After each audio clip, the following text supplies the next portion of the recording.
In the quiet of the men's psych ward, patients dressed in white smocks pace back and forth for 12 hours a day, some showing bruises from where they've been tied to beds with leather restraints. The more agitated patients are shown to the quiet room, an enclosed cell where the walls are covered in slurs that have been scrawled in blood. According to NPR of January 20th, 2014, these conditions in Chicago's Cook County Prison are actually praised for their, quote, state-of-the-art care of the over 3,000 mentally ill prisoners who are housed there. As David Morris, Cook County Sheriff, told NPR, "It's depressing as hell to be told that we're the leaders, when I feel as though we're doing the bare minimum." Nearly half a century ago, state asylums were shut down in favor of community mental health centers. But today, according to the Wall Street Journal of September 24th, 2013, it is prisons that are far and away our nation's largest caretakers of the mentally ill. In fact, our nation's three largest prison systems, Cook County in Chicago, Los Angeles County, and New York City, on any given day give treatment to over 11,000 prisoners with mental illnesses. By comparison, the nation's three largest state-run mental hospitals only have a combined 4,000 beds. Without the proper treatment, these patients and prisoners are left to care for themselves, resulting in dangerous conditions and correctional facilities that are scrambling to keep up. Today, we will look to the problems, causes, and solutions to our nation's mass incarceration of the mentally ill. As Sheriff David Morris says, "I can't conceive of anything more ridiculously stupid by the government than what's being done right now." To understand the problem with this mass incarceration of the mentally ill, we can first look to the reprehensible treatment that this population receives in prison, and second, how they are overcrowding an already bloated criminal justice system. To begin with, the care that is received by mentally ill prisoners ranges from inadequate to inhumane, most recently making headlines according to The Atlantic of January 24th, 2014, when the South Carolina Correctional Facility's practices were deemed unconstitutional.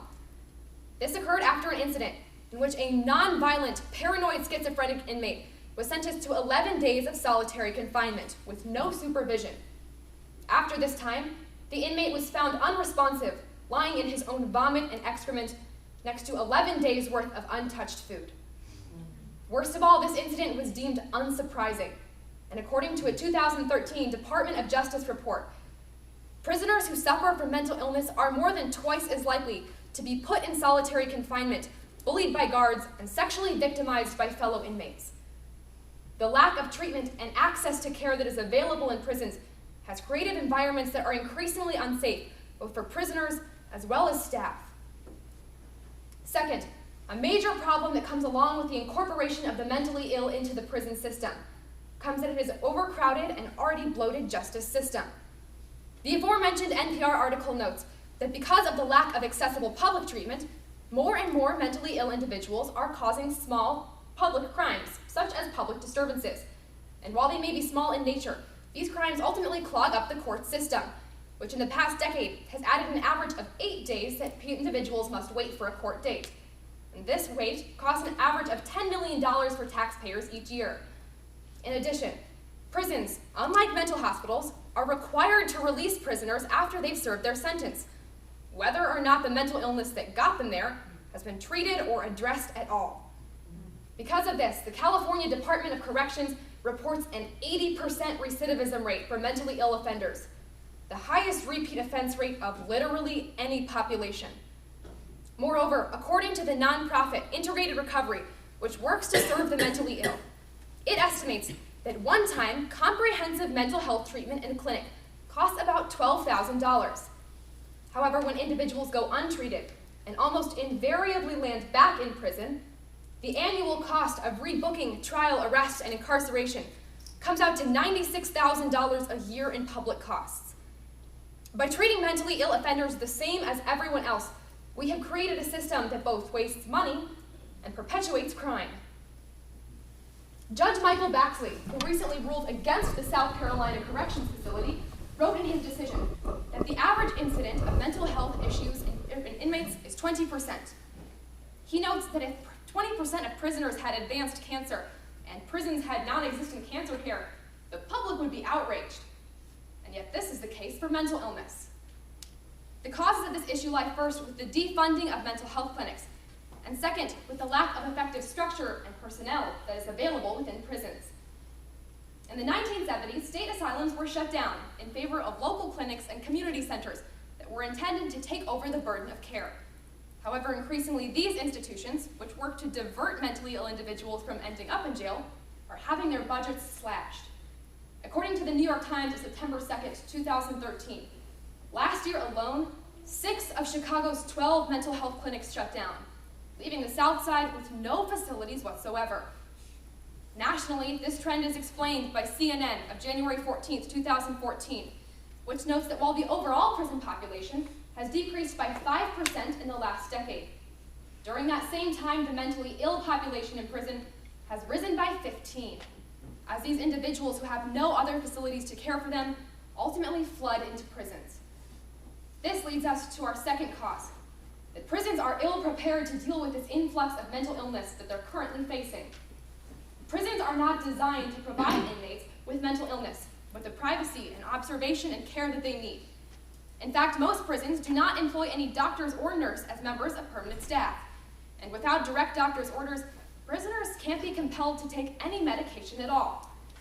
As a result, the aforementioned Atlantic tells the story of one severely depressive inmate who cut open his arm in an attempted suicide. The staff responded by strapping him down and moving him to solitary confinement for 2 hours as he continued to bleed out. Their excuse? That no medical duty was on staff at the time. Without employing doctors and therapists, as well as providing comprehensive mental health training to all staff members, these prisons cannot hope to face the needs of the population that they are increasingly faced with. Sheriff David Morris says that as he walks through the halls of 11,000 prisoners in Cook County, he often feels overwhelmed, as over a third of them suffer from some form of mental illness. But for him, the most daunting part of the problem is its seeming invisibility to the outside world. In his words, "I know people care, but I don't think they know." With an awareness of this issue, we can fortunately turn to solutions on both an institutional and a personal level. First, on an institutional level, while prisons may have never intended to become caretakers for the mentally ill, the fact is they have, and it's time to rise to the challenge. According to the Chicago Tribune of April 13th, 2013, in Oregon and Chicago, state legislators had proposed bills that would build separate prison facilities to house inmates with mental illnesses. These would be designed with glass walls, private bedrooms, as well as hospital facilities in order to treat these prisoners' needs as patients.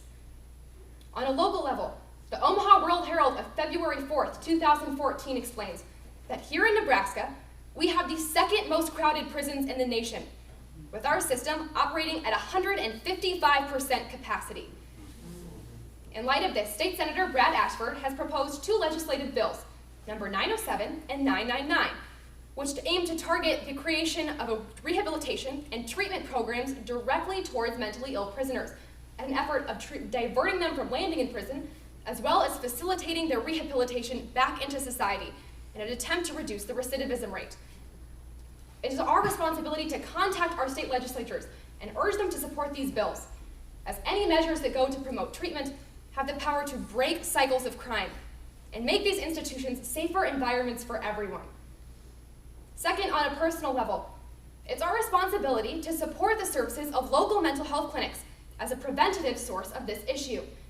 If you're not familiar with any such services in your area, the organization Mental Health America has over 240 centers across the nation that work to provide housing and treatment for mentally ill individuals who may have no other support system.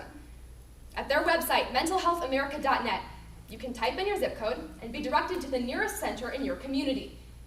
Contributions of money or even just time to facilities like this help protect our fellow community members with mental illnesses so that they have the chance to be treated and not simply arrested.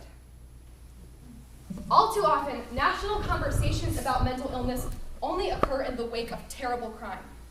But this is hardly surprising when for many mentally ill individuals, it's prisons that serve the only opportunity for any kind of treatment or care. Today, after exploring the problems, causes, and solutions of this issue, it's clear that this is a crisis facing communities, not just individuals. because the mass incorporation of the mentally ill into our criminal justice system has not led to justice for anyone.